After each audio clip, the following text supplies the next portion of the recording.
Students, welcome to our channel. आज हम बात करेंगे एक्सरसाइज 2.1 के कुछ क्वेश्चंस के बारे में। So let get start.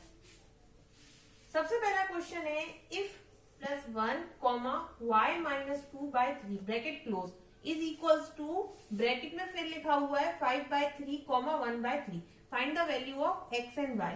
तो सबसे पहले इस क्वेश्चन को करने के पहले मैं आपको कुछ तीन बातें बताना चाहूंगी रिलेटेड टू इस क्वेश्चन के। ओके, तो सबसे पहले यहाँ पर जो कुछ भी ब्रैकेट में लिखा होता है, मतलब कि करली ब्रैकेट में नहीं, सिंपल जो हमारे ब्रैकेट होते हैं उसमें जो लिखा होता है उसका मतलब क्या होता है, ऑर्डर पेयर। मैं आपको ये पहले भी बता चुकी हूँ, बेसिक्स में ऑर्डर पेयर होता है। ठीक, मतलब जो कुछ भी लिखा है इन ब्रैकेट्स में वो ऑर्डर्ड पेयर है हमारे। ठीक, उसके बाद में ये देखिए यहाँ जो ब्रैकेट लगा हुआ है सिमिलरली इक्वल्स टू के दूसरे साइड भी यही ब्रैकेट लगा हुआ है।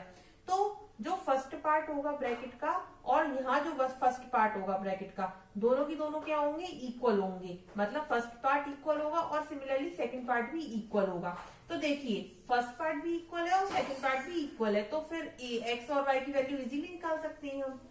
तो x/3 + 1 किसके इक्वल हो जाएगा, 5/3 के। सिमिलरली सेकंड पार्ट में क्या दिया हुआ है, y माइनस 2/3 जो कि इक्वल होगा 1/3 के। मैंने अभी आपको बताया कि इस ब्रैकेट में जो कुछ भी लिखा होता है फर्स्ट एंड सेकंड वन वो हमेशा इक्वल होता है सेकंड ब्रैकेट के। तो सेकंड ब्रैकेट और फर्स्ट ब्रैकेट दोनों कंटेंट इक्वल हो जाएंगे। तो यहां से हम इजीली x और y की वैल्यू जो है वो फाइंड आउट कर सकते हैं। तो x/3, अब यहाँ 1 लिखा हुआ है, 1 को उस साइड हम ले जाएंगे तो ये 5/3 - 1 ऐसा लिख सकते हैं इसको। यहाँ देखिए x/3, यहाँ ब्रैकेट ही यहाँ डिनोमिनेटर में 1 ही अज्यूम करेंगे इसको। तो यहाँ एलसीएम लेंगे 3 और 1 का, तो हमारे पास क्या आ जाएगा, 3 आ जाएगा।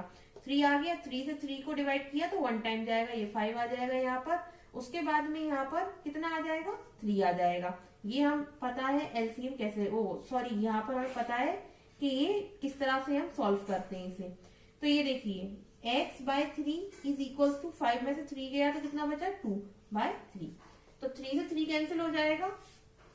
इक्वल्स टू के अगर लेफ्ट हैंड साइड और राइट हैंड साइड जो कुछ भी कंटेंट लिखा होता है सेम लिखा होता है तो वो हमेशा कैंसिल हो जाता है।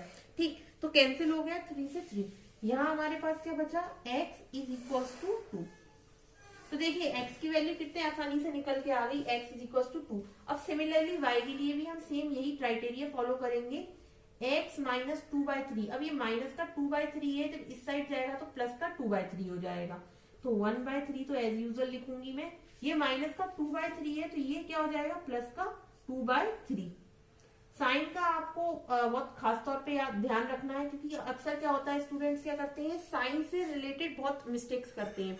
इस टाइप की मिस्टेक तो अक्सर होती है, तो आपको साइन के ऊपर बहुत ज्यादा ध्यान देना है। ठीक है, उसके बाद में 3 कॉमन आ जाएगा एलसीएम, उसके बाद में ये कितना आ जाएगा, 1 + 2 मतलब कि 3/3। 1 आ गया, y की वैल्यू हमारी जो आ गई वो कितनी आ गई, 1 आ गई। क्वेश्चन था बहुत easy.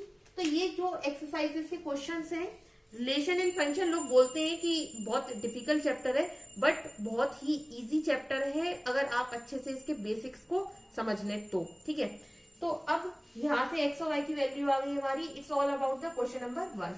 Now we are moving toward the next one.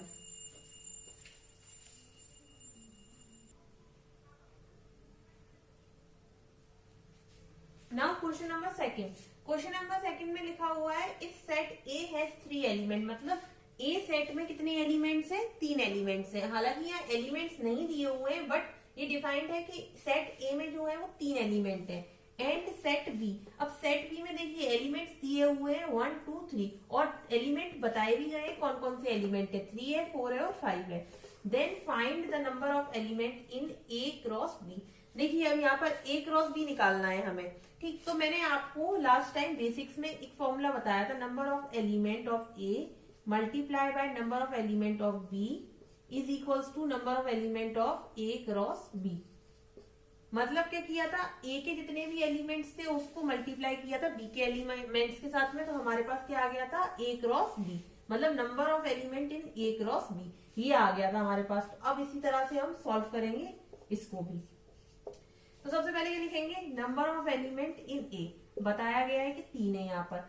Similarly यहाँ पर एंड में मतलब number of elements in B कितने दिए हुए हैं हमें 3, 4, 5। तो ये देखिए क्वेश्चन बहुत आसान था ये। हम ये फॉर्मूला लिखेंगे यहाँ पर वापस से और मल्टीप्लाई कर देंगे खाली इसको। कैसे मल्टीप्लाई करेंगे, कितने एलिमेंट है 3 और यहाँ कितने हैं, तो ये देखिए ये आ जाएगा हमारा कितना आ जाएगा 3 इंटू 3 दैट मीन्स 9। तो हमारे पास आ गया, इसको इस तरह से लिखो आगे की साइड में, ए क्रॉस बी कितना आ गया 9। तो लर्नर्स ये था हमारा ऑल अबाउट क्वेश्चन नंबर 2। था बहुत इजी। अगर आप बस फॉर्मूले पे फोकस करें तो आपको ये क्वेश्चन बहुत ही आसानी से हो जाएगा। ओके, तो now moving toward the next one.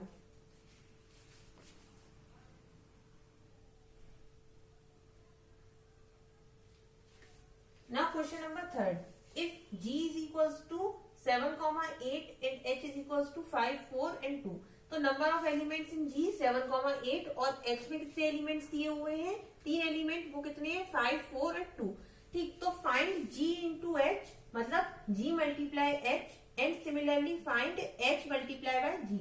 मतलब एक बार तो हमें g का मल्टीप्लाई h से करना है, फिर उसके बाद में h का मल्टीप्लाई g के साथ करना है। तो हमें अब पहले सबसे पहले हम क्या करेंगे g का मल्टीप्लाई h के साथ करेंगे। तो सॉल्यूशन में सबसे पहले हम लिखेंगे g इक्वल्स टू हमें क्या दिया हुआ है 7, 8 एंड वैसे ही h इज इक्वल्स टू हमें क्या दिया हुआ है 5, 4, 2। तो जैसा कि मैंने अभी बताया मल्टीप्लाई वैसा ही करना है जैसा कि अभी तक हम करते आ रहे थे।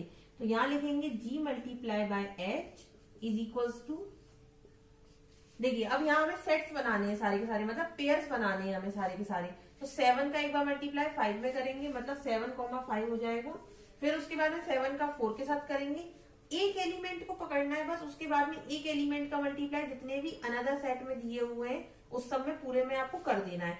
7 का फिर 4 में, ये नहीं कि एक बार है ना 7 का 2 में कर दिया, एक बार 4 में कर दिया, फिर एक बार पता चला 5 में कर दिया। इससे आप खुद भी कंफ्यूज हो जाएंगे। आपको केवल इसको सीरीज में मल्टीप्लाई करते जाना है, ठीक है।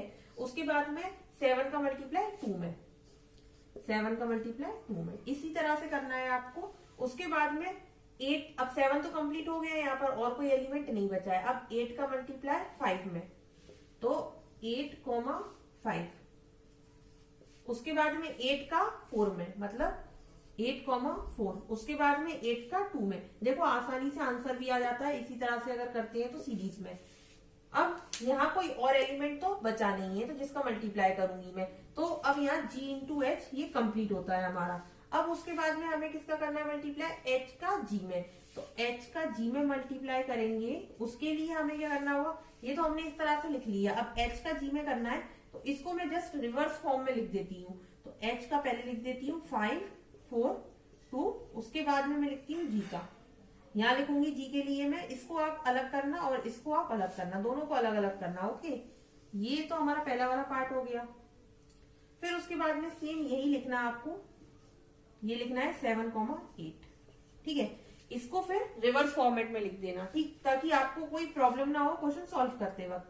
तो अब इसके बाद में इसको कैसे सॉल्व करेंगे, सिमिलरली जैसे इसको किया था वैसे इसको करेंगे। अब मैंने क्या करा है h का मल्टीप्लाई g में करना है, तो 5 को लेके चलेंगे, 5 का 7 में, 5 का 8 में, इसके बाद तो कुछ है ही नहीं। तो पहले करेंगे 5, 7। ये मत सोचना कि यहाँ GH था, यहाँ जस्ट उल्टा कर दिया। तो अब इसको क्या करते हैं हम लोग कि 5 का 7 में, इसकी जगह हम क्या करें 7 का 5 में, ऐसा मत करना, ये गलत हो जाएगा। आपका क्वेश्चन पूरा का पूरा रॉन्ग हो जाएगा। ये जो सही किया था वो भी रॉन्ग हो जाएगा इससे। तो आपको ऐसा कुछ नहीं करना है कि मैंने यहाँ g इंटू एच में 7 और 5 का मल्टीप्लाई किया था, ऐसा करते हैं h और g का जो है मल्टीप्लाई कर रहे हैं उसमें हम क्या करते हैं 7 और 5 का फिर से कर देते हैं। तो ऐसा कुछ नहीं हो सकता है। ओके, ये पॉसिबिलिटी बिल्कुल भी नहीं है। तो जैसा मैं बता रही हूँ वैसा ही करना है, g का h में मल्टीप्लाई, उसके बाद में h का g में मल्टीप्लाई, h का g में मल्टीप्लाई कर रहे हैं आप। ओके, तो 5 का 7 से किया, फिर उसके बाद में 5 का 8 से करना है। तो 5, 8, ठीक, 5 का 8 से। उसके बाद में यहाँ कोई अनदर एलिमेंट है ही नहीं। उसके बाद में 4 टूवर्ड मूव करिए, 4 का 7 से और उसके बाद में 4 का 8 से, 4,8। फिर उसके बाद में 4 कंप्लीट हो गया, यहाँ कोई अनदर एलिमेंट नहीं है। उसके बाद में 2 का 7 से, उसके बाद में 2 का 8 से। अच्छा, ये हो गया पूरा। तो हमारा आंसर जो आ गया वो ये आ गया आंसर पूरा का पूरा। अब ब्रैकेट, ये कर्ली ब्रैकेट को हमेशा बंद करना है आपको, ये नहीं कि आपने एक बार खोल दिया तो बंद ही नहीं किया इसको, ठीक। तो ये हो गया all about the question number 3। अच्छा लर्नर्स, एक आपने छोटी सी बात इसमें देखी, 7,5 नेवर इक्वल्स टू 5,7। तो इससे क्या कंक्लूजन आता है कि G into H is equals to, इससे क्या कंक्लूजन आता है, G into H is never be equal to H into G. ये बात पूछी नहीं गई है क्वेश्चन में, बट हमें पता होनी चाहिए कि G इंटू एच जो है कभी भी इक्वल नहीं होगा H इंटू जी के। तो इसीलिए मैं आपको मना कर रही थी कि इसका जस्ट रिवर्स करने में जो आप मल्टीप्लाई का मैंने आपको बताया क्राइटेरिया, कई बार करते हैं स्टूडेंट्स, ऐसा कुछ नहीं करना है और कभी भी ये दोनों इक्वल नहीं हो सकते हैं। ओके, तो लर्नर्स ये थे सारे के सारे क्वेश्चन जो कि हमने सॉल्व किए आज की एक्सरसाइज